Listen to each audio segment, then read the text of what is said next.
नमस्कार. सीएससी द्वारे शेतकरी नोंदणी प्रक्रिया संबंधी सविस्तर माहिती आपण या व्हिडिओच्या माध्यमातून समजून घेऊया. सुरुवातीला लॉग इन विथ सीएससी यावर क्लिक करा.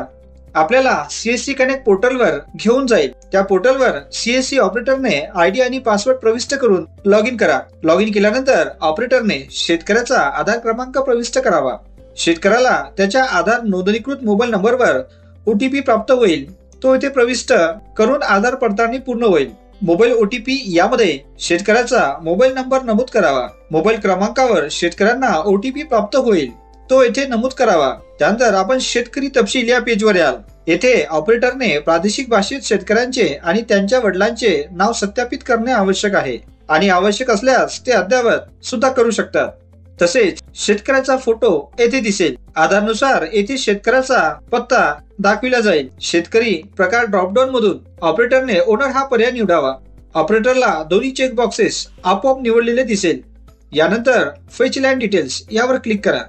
त्यानंतर शेतकऱ्याचा सर्वे नंबर प्रविष्ट करा. ड्रॉपडाऊन मधून शेतकऱ्याचे नाव निवडा.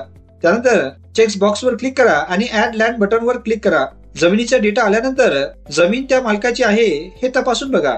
या स्क्रीनमध्ये सर्व माहिती बरोबर असल्यास व्हेरीफाय ऑल लँड यावर क्लिक करा. तसेच फार्मर कन्सेंट, ऑपरेटर डिक्लेरेशन आणि फार्मर डिक्लेरेशन या चेक बॉक्सवर क्लिक करा. यानंतर सेव्ह बटनवर क्लिक करा. आपण या पेजवर याल. येथे प्रोसीड टू ई साइन यावर क्लिक करा. तुम्ही आधार पुन्हा पडताळणी आणि सहमती या पेजवर याल.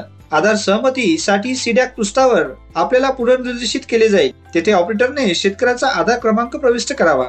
यानंतर आधार नोंदणीकृत मोबाईल क्रमांकावर ओटीपी प्राप्त होईल.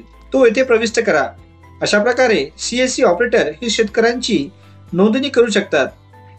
धन्यवाद.